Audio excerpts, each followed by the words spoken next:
There's a woman, a columnist, who made up a phrase which I often quote, and when I remember her name, I credit her. I certainly always do in writing. Called becoming a hummingbird parent. This is different from being a helicopter parent. A helicopter parent is someone who hovers over their child all the time and directs as much as possible what's happening underneath the helicopter. A hummingbird parent hangs back at just enough distance that they can see and observe their child, and swoops in only at that last minute when there's something life-threatening going on with the play. But they let their kids make mistakes. They let their kids dig the hole. They let their kids get dirty, muddy. They let their kids be and create and enjoy and feel joy and make up their own rules, their own games. I like to think that my wife and I were hummingbird parents before they made up that term. It is difficult being a parent. A lot of it is because of fear. One of the main reasons kids aren't going outside anywhere near what they did just a few years ago is parental fear. Fear of strangers, primarily. And that fear of strangers permeates out into fear of almost everything. There's some reason in some neighborhoods, certainly in some neighborhoods, there's a reason to be afraid of strangers. But in most neighborhoods, it's a lot safer than we think. And what's happened is that my profession of journalism, along with a few others, has really made careers out of fear. All you have to do is watch CNN or Fox, and you'll see how you take a handful of terrible crimes against children and repeat them over and over and over again. A relatively low number, 100 and some every year, stranger kidnappings. One is too many, I know. But it's not the thousands that people think it is. And the reason they think it's the thousands is because of the news media. And I'm part of the news media, or was. I was a newspaper columnist for a long time. And it's because of entertainment media. We've really built a society in which we are in constant fear. So it's logical that we would pull in. And I confess that as a parent, I felt that fear too. I don't judge parents for feeling that fear. It's almost impossible not to. Even when you know better. I knew better. I knew about the statistics. I've reported on them when my boys were young. And even when you know that logically, this is not a logical thing, you respond emotionally as a parent. And your first impulse is to protect your child. That permeates out into fear of, as I say, almost everything, into fear of any kind of risk. Well, if there's one thing we know about raising resilient children to become resilient adults, they have to risk. They have to experience somewhat manageable risks when they're young, because by the time they are teenagers, if they haven't practiced on some risks, and they hit the time when they will start taking really, truly dangerous risks, they won't know how to do that. So it's very important to allow them to fall off the log. I was just, Barb, who's just wonderful, with the Land Trust, whose name I cannot pronounce, Roman Nansky. Sorry, Barb. I've just spent much of the day with her, and she's a force of nature herself. So many things that the Land Trust, that you're doing with the Land Trust is so important. And she was telling me about the difficulty they had getting insurance for one of the first pieces of land that the insurance company came out. There was a barn on the land, and the insurance guys came in and they said, well, that won't do. The floor of the barn is crooked, isn't level. Well, that won't do over there. Those are rocks and stumps and roots of trees, and kids can trip over them, literally. And so they denied insurance. They said children should not be on this land. And this, I hear this all over the country, it's true. This fear of anything is a real problem. Finally, they got insured, but they straightened the floor on the barn, I'm told. But they said, the roots we can't do a lot about, the trees are gonna be there.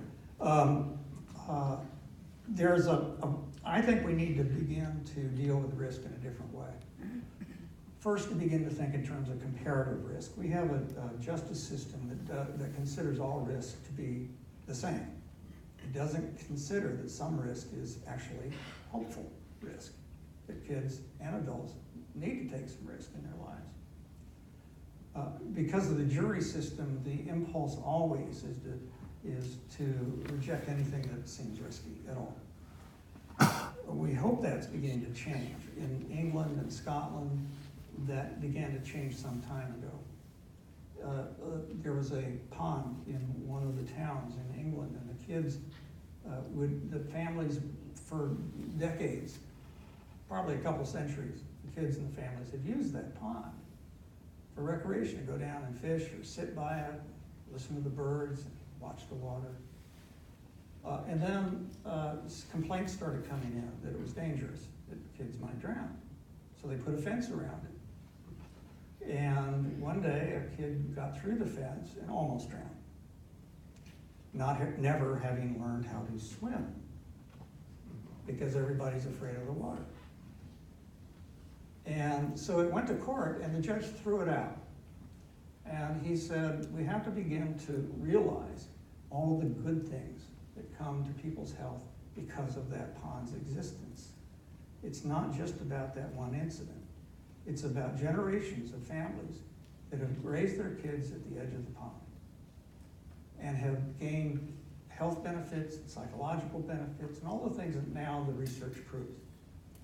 And that's an important step, to begin to think in terms of comparative risk. Pediatricians no longer talk about broken bones very much. They don't see very many in kids. Used to be a rite of passage. Now they talk about carpal tunnel syndrome, repetitive stress injuries from the mouse, from the thumbs, from the playing video games. And they see a lot of that, and they say that those types of injuries tend to last a lot longer than the typical broken bone. So pediatricians are beginning to think in terms of comparative risk. As some of yours are, Dr. I'm blanking now. One of your doctors at Geisinger called me a couple nights ago. Why am I blanking? He's been involved in this issue for a long time, and he wanted to tell me about what you're doing here. We talked for a while. I'll remember it in about 2 minutes. So pediatricians, more than other doctors, understand this. In 2010, I gave the keynote to the American Academy of Pediatrics, their national conference, to about 4,000 or 5,000 pediatricians and pediatric nurse practitioners and others. I was really intimidated to be asked to do this. First off, I was stunned. Nature deficit disorder, really? You're gonna ask me to talk about that? And I always qualify that and say this isn't a known medical diagnosis, maybe it should be, but it's a way to think about this. But I was asked to give the keynote to that, the plenary keynote. Before I went up, my wife is a nurse practitioner, and she took my face in her hands. She saw that I was nervous. And she said, Rich, listen to me. Pediatricians are different from other doctors. They're really, really nice people. So you can guess what I led with in the speech. And the pediatricians were terrific. And afterwards, the response was far better than I imagined it would be. Some of them came up to me, said they were going to go home and change their practice. One of them was Dr. Robert Zarr, who I just heard from the other day. He's gotten a lot of press recently.